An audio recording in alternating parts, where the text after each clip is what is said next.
ಎಲ್ಲರಿಗೂ ನಮಸ್ಕಾರ. ನಮ್ಮ ಚಾನೆಲ್ ನಿಮ್ಮ ಗುರಿ ನಿಮ್ಮ ದಾರಿಗೆ ಸ್ವಾಗತ. ಇವತ್ತಿನ ವಿಡಿಯೋದಲ್ಲಿ ನಮ್ಮೆಲ್ಲರ ಜೀವನದಲ್ಲಿ ಬರುವ ದೊಡ್ಡ ಗುರಿಗಳನ್ನು ಹೇಗೆ ಸುಲಭವಾಗಿ ಸಾಧಿಸಬಹುದು ಅಂತ ನೋಡೋಣ.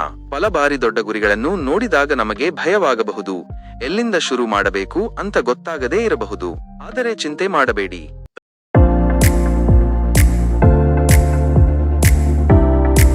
ಅನೇಕ ಜನರು ತಮ್ಮ ದೊಡ್ಡ ಗುರಿಗಳನ್ನು ಅರ್ಧಕ್ಕೆ ಬಿಟ್ಟು ಬಿಡಲು ಕಾರಣವೇನು ಗೊತ್ತಾ? ಅವರು ಆ ಗುರಿಯನ್ನು ಒಂದು ದೊಡ್ಡ ಪರ್ವತದಂತೆ ನೋಡುತ್ತಾರೆ. ಅದನ್ನು ಹೇಗೆ ಏರಬೇಕು ಎಂದು ತಿಳಿಯದೆ ಹೆದರುತ್ತಾರೆ. ಇದರಿಂದಾಗಿ ಅವರು ಪ್ರಯತ್ನವನ್ನೇ ಮಾಡುವುದಿಲ್ಲ ಅಥವಾ ಸ್ವಲ್ಪ ದೂರ ಹೋದ ಮೇಲೆ ಸುಸ್ತಾಗಿ ನಿಂತು ಬಿಡುತ್ತಾರೆ. ಆದರೆ ಇದಕ್ಕೆ ಒಂದು ಸುಲಭವಾದ ಉಪಾಯ ಇದೆ. ಅದೇ ದೊಡ್ಡ ಗುರಿಗಳನ್ನು ಚಿಕ್ಕ ಚಿಕ್ಕ ಹೆಜ್ಜೆಗಳಾಗಿ ವಿಂಗಡಿಸುವುದು. ಒಂದು ದೊಡ್ಡ ಕೆಲಸವನ್ನು ಸಣ್ಣ ಸಣ್ಣ ಭಾಗಗಳಾಗಿ ಮಾಡಿದಾಗ ಅದು ನಮಗೆ ಹೆಚ್ಚು ಸುಲಭವಾಗಿ ಕಾಣುತ್ತದೆ ಮತ್ತು ಸಾಧಿಸಲು ಪ್ರೇರಣೆ ನೀಡುತ್ತದೆ. ಹಾಗಾದರೆ ನಿಮ್ಮ ದೊಡ್ಡ ಗುರಿಯನ್ನು ಚಿಕ್ಕ ಹೆಜ್ಜೆಗಳಾಗಿ ವಿಂಗಡಿಸುವುದು ಹೇಗೆ? ಇಲ್ಲಿ ಕೆಲವು ಸುಲಭವಾದ ವಿಧಾನಗಳಿವೆ. ನಿಮ್ಮ ಗುರಿಯನ್ನು ಸ್ಪಷ್ಟವಾಗಿ ಬರೆಯಿರಿ. ಮೊದಲು ನಿಮ್ಮ ಗುರಿ ಏನು ಎಂದು ಸ್ಪಷ್ಟವಾಗಿ ಒಂದು ಕಡೆ ಬರೆಯಿರಿ. ಅದನ್ನು ಸಣ್ಣ ಭಾಗಗಳಾಗಿ ವಿಂಗಡಿಸಿ.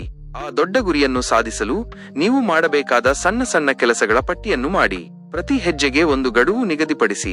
ಪ್ರತಿ ಸಣ್ಣ ಕೆಲಸವನ್ನು ಯಾವಾಗ ಮುಗಿಸಬೇಕು ಎಂದು ಒಂದು ಸಮಯವನ್ನು ಗೊತ್ತುಪಡಿಸಿಕೊಳ್ಳಿ. ಮೊದಲ ಹೆಜ್ಜೆಯನ್ನು ತಕ್ಷಣ ತೆಗೆದುಕೊಳ್ಳಿ. ಯೋಚಿಸುತ್ತಾ ಕೂರಬೇಡಿ. ಮೊದಲ ಸಣ್ಣ ಹೆಜ್ಜೆಯನ್ನು ಈಗಲೇ ಇಡಿ. ಈ ರೀತಿ ಚಿಕ್ಕ ಹೆಜ್ಜೆಗಳನ್ನು ತೆಗೆದುಕೊಳ್ಳುವುದರಿಂದ ಏನೆಲ್ಲ ಲಾಭಗಳಿವೆ ಗೊತ್ತಾ? ಹೆಚ್ಚಿನ ಪ್ರೇರಣೆ.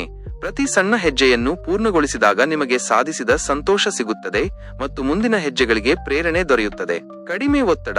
ದೊಡ್ಡ ಗುರಿಯ ಬಗ್ಗೆ ಯೋಚಿಸುವ ಬದಲು ಕೇವಲ ಮುಂದಿನ ಸಣ್ಣ ಹೆಜ್ಜೆಯ ಬಗ್ಗೆ ಗಮನ ಕೊಡುವುದರಿಂದ ಒತ್ತಡ ಕಡಿಮೆಯಾಗುತ್ತದೆ.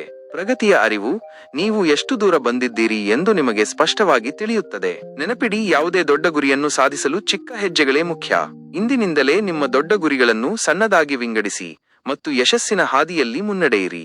ಈ ವಿಡಿಯೋ ನಿಮಗೆ ಇಷ್ಟವಾಗಿದ್ದರೆ ಲೈಕ್ ಮಾಡಿ, ಶೇರ್ ಮಾಡಿ ಮತ್ತು ನಮ್ಮ ಚಾನೆಲ್ ಅನ್ನು ಸಬ್ಸ್ಕ್ರೈಬ್ ಮಾಡಿ. ಧನ್ಯವಾದಗಳು.